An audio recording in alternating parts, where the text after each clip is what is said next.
እኛ ወጣቶች በላይፋችን የምናየው ምን ደሰትበት ቦታ በፊት ስላለመድን መጠጥ ቤቶችና የተለያዩ አልባሌ ቦታዎች ላይ ብቻ ነው መዝናኛ የሚመስለን የነበረው። አሁን እውነት ለመናገር ወጥተን ቁጭ ብለን አየር የምንወስድበት ሽታ የማይረብሸን ጽዱ የሆነ አካባቢ ለምሳሌ ለአይናችን የሚያምሩ አበባዎች የአበባ ፍካት አይምሮንም ያድሳል። ደስ የሚሉ ነገሮችን እያየን ወንበር አለ የተለያዩ የሚታዩ ነገሮች አሉ ሻይ ቡና እያልን ውድ ላይ አሁን አብዛኛውን በዚህ አካባቢ የነበረው ወጣት ላይ በሱስ የተጠመደ ነበር።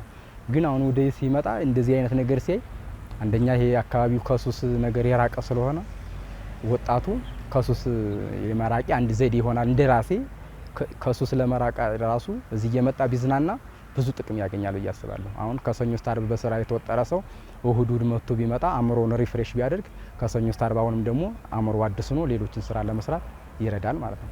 ብዙ ወጣቶች ካላስፈላጊ ሱስ ጋር ዲፔንዶ ነው በየድንጋዩ በየጥላው ስርቻ ላይ ተቀምጠው እዚህ ቆሻሻ እዚህ ጋር ወጣት የተለያየ ሱስ አራማጅ ነበር። ምናልባት ከቅርብ ጊዜ አሁን ግን ከርቀት ካሳንቺስን ለመጎብኘት ተሳፍረው መጥተው በየመዝናኛው በየጥላው ስር ወንበር ተዘጋጅቶ ፊት ለፊት የሚታዩ ነገሮችን እየጎበኙ ሲያዩ እኛ በፊት ስንል የነበረው ዛሬ ይደርሳል ብለን አልነበረም።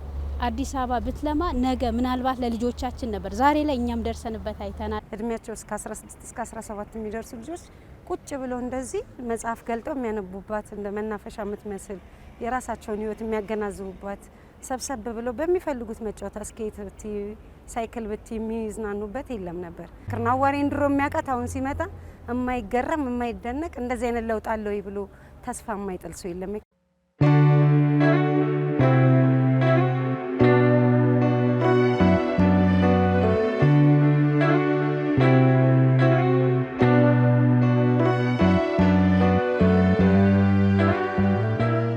ይሄ አሁን ልማት የተሰራው ሁሉም በየቦታው ያለው የተተከሉት ነገሮችም አድገው ውበቱን እየጨመሩ ነው የሚሄዱት እና ያ ሊሆን የሚችለው እኛ ስንንከባከብ ነው።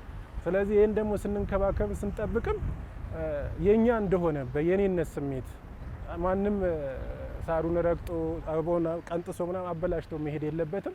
ነገሮች ሁሉ ተመቻችተዋል። በቃ ኃላፊነቱን እንዲወጣ አደራ የተሰጠውን አደራ በአግባቡ እንዲወጣ ነገሮች ሁሉ ምቹ ስለሆኑ አዲስ አበባን በንጽህና እንዲያቆይ ሲሻገር መሻገሪያ መንገዶችን ጠብቆ መሻገር፣ ሳሩን አለመርገጥ፣ አበባውን አለመርገጥ፣ ልጆችን ቢዝናኑ እዚህ ጋር መቀመጥ ካለባቸው አበባ እንዳይቀጥፉ ማድረግ። ትንሽ ትልቅም ሳይል በቃ አዋቂም ሴት ወንድ ሳይል አካባቢውን ባሪፉ መጠበቅ አለበት። እኔ እንደምለው አሁን እንደዚህ ያለ ያማረ የተዋበ ሆኖ የተለያዩ ቆሻሻዎችን እዚህ የሚጥል ሰው ቢኖር እንኳ እሱን ሰው ተው ለምንድን ነው ብሎ መክሮ የሆነ ከአንዳንድ ቦታ ላይ ቢል መጠበቅ አለብን። በጋራ ተባብረን ያለውን ይሄ ልማት ማለት የሀገር ልማት ነው። የሰው በህዝብ ገንዘብ ይወጣ ልማት ነው የተሰራው እንጂ ከሌላ ሀገሮች የመጣ አይደለም እና ከዛ አንፃር በቃ ሁላችንም ተባብረን የከተማዋን ውበትና ምን መጠበቅ ያለብን እኛ ህዝቦች። እኛ ካቆሸሽ ነው እኛ በንጽህና ካልያዝ ነው ዞሮ የምንጎዳው እኛው ነን። ሰፈር ሲሸት አይደለም የምንለው የዛ ሰፈር ነዋሪ ግን እኛ ነን። አዲስ አበባ እንደ ስሟ ውብ ለማድረግ አካባቢውን ማጽዳት